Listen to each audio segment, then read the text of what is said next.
तो प्रेम से बोले संतोषी माता की जय। एक गांव में एक बुढ़िया रहती थी जिसके 7 बेटे थे। 6 बेटे कमाने वाले थे और एक बेटा निकम्मा था। बुढ़िया माँ 6 पुत्रों का झूठा 7वें पुत्र को देती थी। 7वां पुत्र एक दिन अपनी पत्नी से बोला, देखो मेरी माता मुझे कितना प्रेम करती हैं। वह बोली, क्यों नहीं, सबका झूठा बचा हुआ तुमको खिलाती हैं। वह बोला, जब मैं आंखों से देखूंगा तभी मान सकता हूँ। पत्नी ने हंसकर कहा, देख लोगे तब तो मानोगे। कुछ दिन के बाद एक बड़ा त्योहार आया। घर में 7 प्रकार के भोजन और चूरमा के लड्डू बने। वह पत्नी की बात को जांचने के लिए सिर दर्द का बहाना बनाकर पतला कपड़ा सिर पर ओढ़कर रसोई में जाकर सो गया और कपड़े में से सब कुछ देखता रहा। 6 भाई भोजन करने आए। उसने देखा कि माँ ने उनको सुंदर सुंदर आसन बिछाए, 7 प्रकार की रसोई परोसी और आग्रह कर करके उन्हें भोजन कराती रही। वह देखता रहा। 6 भाई भोजन करके उठ गए। तब माँ ने उनकी 5 थालियों में से लड्डुओं के टुकड़ों को उठाया और एक लड्डू बनाया। झूठन साफ करके माँ ने उसे पुकारा, उठ बेटा उठ, तेरे भाई ने भोजन कर लिया है, तू भी उठकर भोजन कर ले। उसने कहा, माँ मुझे भोजन नहीं करना है, मैं परदेश जा रहा हूँ। माता ने कहा, कल जाना हो तो आज ही चला जा। वह बोला, हाँ हाँ आज ही जा रहा हूँ। यह कहकर वह घर से निकल गया। चलते चलते उसे पत्नी की याद आ गई। गौशाला में कंडे थाप रही थी। वहां जाकर वह बोला, मेरे पास तो कुछ नहीं है, यह अंगूठी है, सो ले लो और अपनी कोई निशानी मुझे दे दो। वह बोली, मेरे पास क्या है, यह गोबर भरा हाथ है। यह कहकर पत्नी ने उसकी पीठ को गोबर से थाप मार दी। वह चल दिया। चलते चलते दूर देश में पहुंचा। वहां एक साहूकार की दुकान थी। वहां जाकर बोला, सेठ जी मुझे नौकरी पर रख लो। साहूकार को नौकर की सख्त जरूरत थी। साहूकार ने कहा, काम देखकर तनख्वाह मिलेगी। उसने कहा, ठीक है सेठ जी, जैसा आप समझें। उसे साहूकार के यहाँ नौकरी मिल गई। वहाँ रात दिन काम करने लगा। कुछ दिन में दुकान का लेन देन, हिसाब किताब, ग्राहकों का माल बेचना, सारा काम करने लगा। साहूकार के साथ 8 नौकर थे। वे सब चक्कर खाकर गिरने लगे, लेकिन उसने अपनी लगन, परिश्रम और ईमानदारी से सभी को पीछे छोड़ दिया। उसे अपने किए का फल मिला। सेठ ने भी उसका काम देख और 3 महीने में उसे मुनाफे में साझीदार बना लिया। परिश्रम करते करते 12 वर्ष में वह नगर का नामी सामी सेठ बन गया और सेठ अपना कारोबार उस छोड़कर बाहर चला गया। इधर उसकी पत्नी पर क्या बीती वह सुनो। सास ससुर उसे दुख देने लगे। गृहस्थी का सारा काम करवा के उसे लकड़ी लेने जंगल में भेजते। इसी बीच घर की रोटियों के आटे से जो भूसी निकलती उसकी रोटी बनाकर रख दी जाती और फूटे नारियल की नरेली में पानी दिया जाता। इस तरह दिन बीतते रहे। एक दिन जब वह जंगल में लकड़ी लेने जा रही थी, अब उसे रास्ते में बहुत सी स्त्रियां संतोषी माता का व्रत करते दिखाई दी। वह वहां खड़ी होकर पूछने लगी, बहनों तुम किस देवता का व्रत करती हो और इसके करने से किस फल की प्राप्ति होती है? इस व्रत करने से क्या विधि है? यदि तुम अपने इस व्रत का विधान मुझे समझाकर कहोगी तो मैं तुम्हारा बड़ा ही एहसान मानूंगी। उनमें से एक स्त्री बोली, सुनो बहन, यह संतोषी माता का व्रत है। इसके करने से निर्धनता, दरिद्रता का नाश होता है, लक्ष्मी आती है, मन की चिंताएं दूर होती हैं, मन को प्रसन्नता और शांति मिलती है, निपुति को पुत्र मिलता है, प्रीतम बार गया है तो शीघ्र ही लौट आता है, कुंवारी कन्या को मनपसंद वर मिल जाता है, चलता मुकदमा भी खत्म हो जाता है, कलह कलेश की निवृत्ति हो जाती है, मुख शांति हो जाती है, घर में धन जमा और धन जायदाद का लाभ होता है तथा और भी मन में जो भी कुछ कामना हो सब संतोषी माता की कृपा से पूरी हो जाती हैं। इसमें तनिक भी संदेह नहीं है। वह पूछने लगी, यह व्रत कैसे किया जाता है, यह भी बताओ तो बड़ी ही कृपा होगी। वह स्त्री फिर कहने लगी, बिना परेशानी, श्रद्धा और प्रेम से जितना भी बन सके प्रसाद लेना, 5.25 पैसे, 5.25 आने तथा इससे भी ज्यादा अधिक शक्ति भक्ति के अनुसार गुड़ और चना लें। हर शुक्रवार को निराहार रहकर कथा कहना और सुनना, इसके बीच का क्रम नहीं टूटे, लगातार नियम पालन करना। सुनने वाला कोई ना मिले तो घी का दीपक जलाकर उसके आगे जल का पात्र रखकर कथा कहना, परंतु नियम ना टूटे। जब तक कार्य सिद्धि ना हो नियम पालन करना, और कार्य सिद्धि हो जाने पर व्रत का उद्यापन करना। 3 मास में माता पूरा फल प्रदान करती हैं। यदि किसी के ग्रह भी खोटे हो तो भी माता अवश्य ही उनको अनुकूल कर देती हैं। कार्य सिद्धि होने पर ही उद्यापन करना, बीच में नहीं करना। उद्यापन में 2.5 सेर आटे का खाजा तथा इसी अनुसार खीर और चने का साग बनाना। 8 बच्चों को भोजन कराना। जहाँ तक मिले देवर जेठ भाई बंधु कुटुंब के लड़के लेना, अगर ना मिले तो रिश्तेदार और पड़ोसियों के लड़के बुलवाना। उन्हें भोजन कराकर यथाशक्ति दक्षिणा देना। माता का नियम पूरा करना। ध्यान रखना उस दिन घर में कोई खटाई ना खाए। यह सब सुनकर वह चल दी। रास्ते में लकड़ी के बोझ को बेच दिया और उन पैसों से गुड़ चना लेकर माता के व्रत की तैयारी करके आगे चली। रास्ते में संतोषी माता के मंदिर में जाकर माथा के टेक कर चरणों में लौटने लगी। विनती करने लगी, माँ मैं दीन हूँ, निपट मूर्ख हूँ, व्रत के कुछ नियम नहीं जानती हूँ, मैं बहुत दुखी हूँ। हे माता, मेरा दुख दूर करके मुझे अपनी शरण में ले लो। माता को दया आ गई। एक शुक्रवार ही बीता। दूसरे शुक्रवार को उसके पति का पत्र आया और तीसरे शुक्रवार को उसको भेजा हुआ पैसा उसके पास आ पहुंचा। यह देखकर जिठानी मुंह सिकोड़ने लगी। इतने दिनों के बाद इतना पैसा आया है, इसमें क्या बड़ाई है। लड़के ताने देने लगे, काकी के पास अब तो पत्र आने लगे हैं, रुपया आने लगा है, अब तो काकी की खातिरदारी बढ़ेगी, अब तो काकी बुलाने से भी नहीं बोलेंगी। बेचारी सरलता से कहती, भैया पत्र आए रुपया आए तो सबके लिए ही अच्छा है। ऐसा कहकर आंखों में आंसू भरकर संतोषी माता के मंदिर में जा पहुंची। मातेश्वरी के चरणों में गिरकर रोने लगी।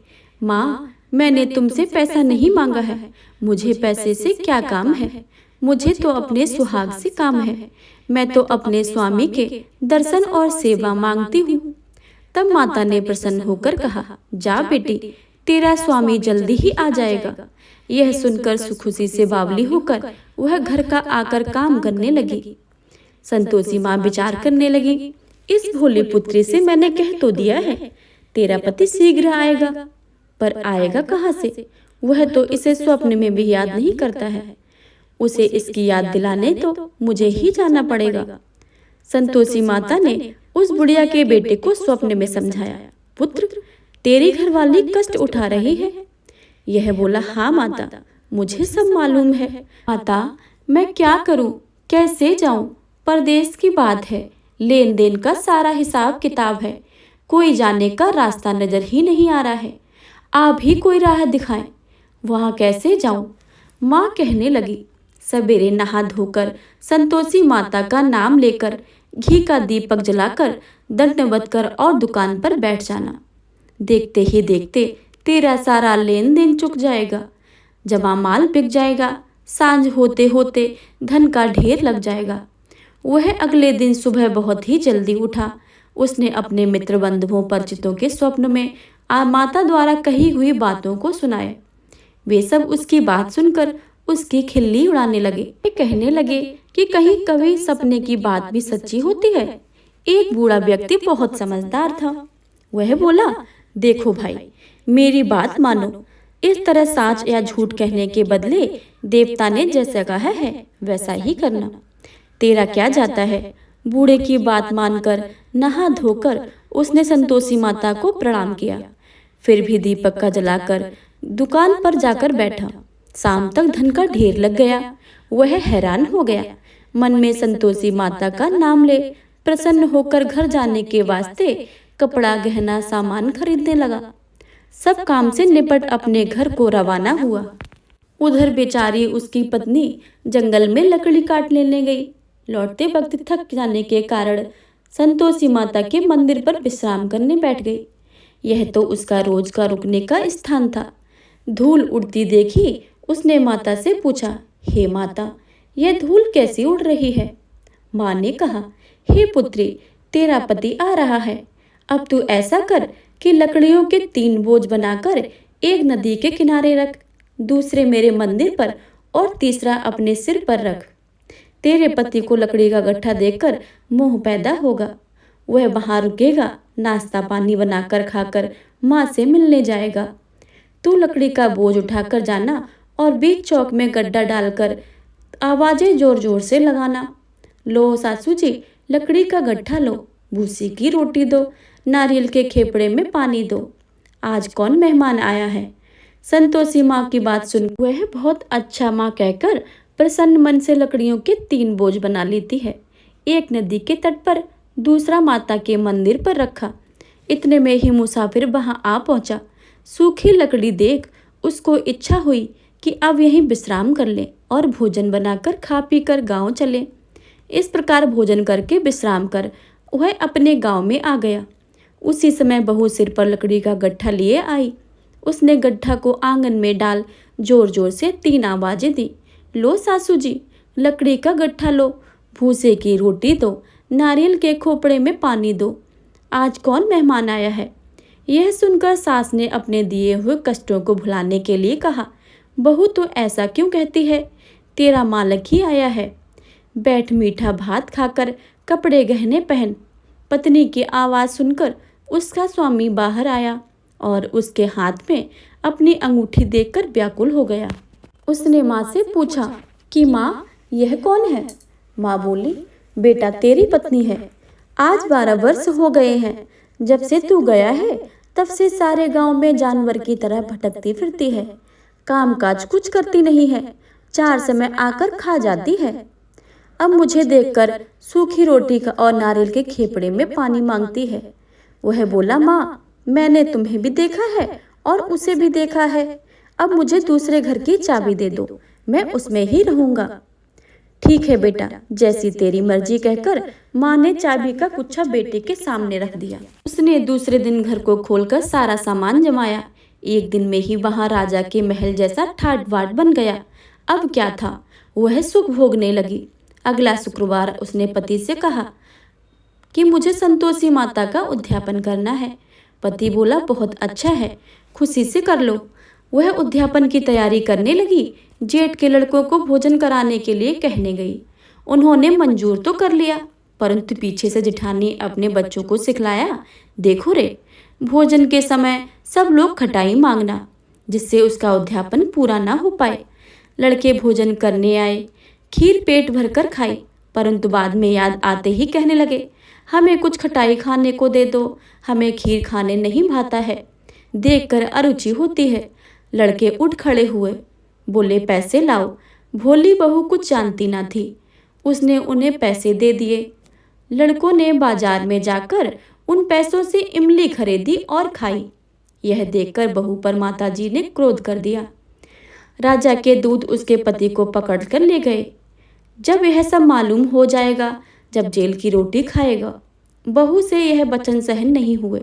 वह संतोषी माता के मंदिर में गई और कहने लगी, माता, तुमने यह क्या किया है? हंसाकर मुझे क्यों रुला दिया है?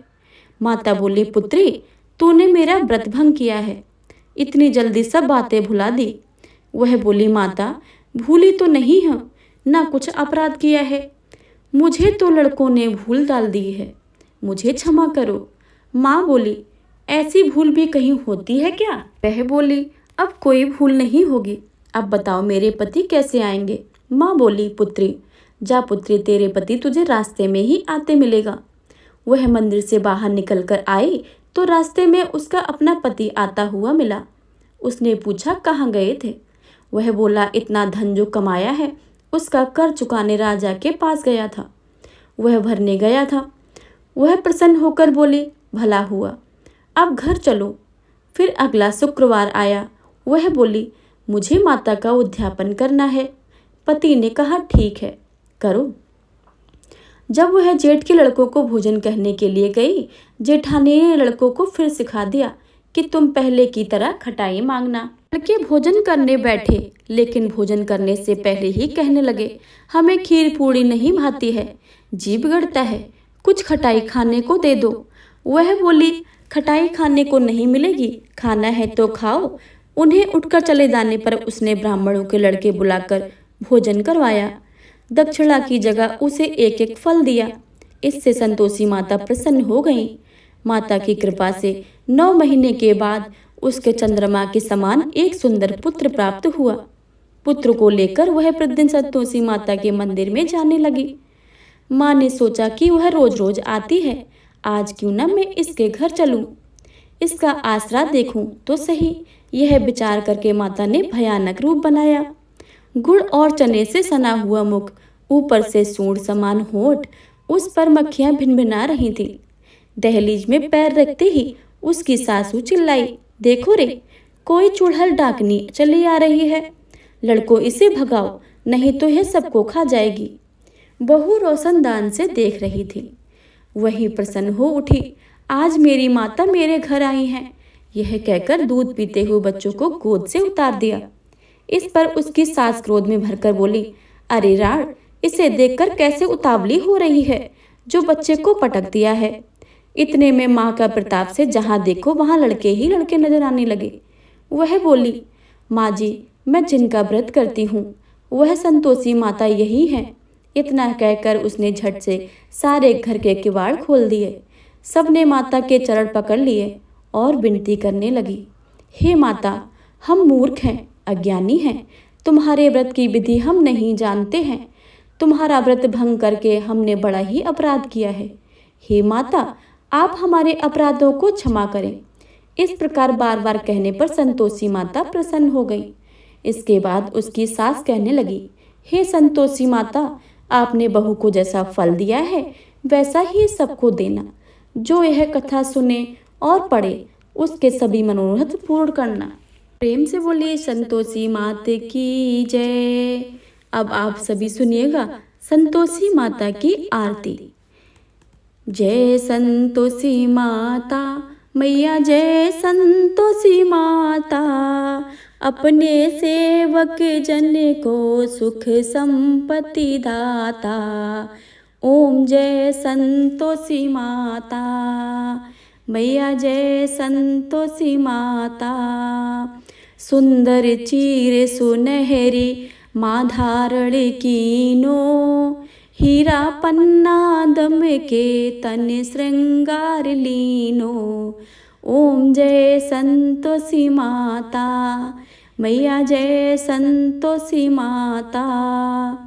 गेरू लाल छटा छवि बदन कमल सोहे, मंद हसत करुणामयी त्रिभुवन जन मोहे। ओम जय संतोषी माता मैया, जय संतोषी माता।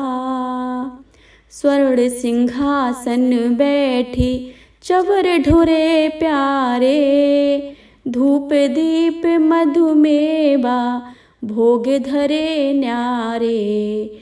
ओम जय संतोषी माता मैया, जय संतोषी माता। गुड़ और चना परम प्रिय ताम संतोष कियो, संतोषी कहलाई भक्तन वैभव दियो। ओम जय संतोषी माता मैया, जय संतोषी माता।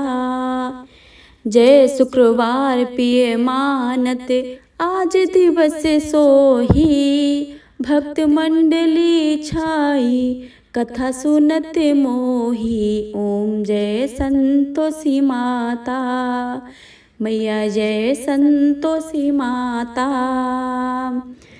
मंदिर जगमग ज्योति मंगल ध्वनि छाई, विनय करे हम बालक चरणन सिर नाई। ओम जय संतोषी माता मैया, जय संतोषी माता। भक्ति भाव में पूजा अंगीकृत की जो मन बसे हमारे इच्छा फल दीजो। ओम जय संतोषी माता मैया, जय संतोषी माता। दुखी दरिद्र रोगी संकट मुक्त किए, बहुधन धान्य भरे घर, सुख सौभाग्य दिए। ओम जय संतोषी माता, मैया जय संतोषी माता। ध्यान धरो जिसे जन ने, मन वांछित फल पायो। पूजा कथा श्रवण कर, घर आनंद आयो। ओम जय संतोषी माता, मैया जय संतोषी माता। शरण गहे की लज्जा, रखियो जगदम्बे। संकट तू ही निवारे, दयामयी अम्बे। ओम जय संतोषी माता, मैया जय संतोषी माता।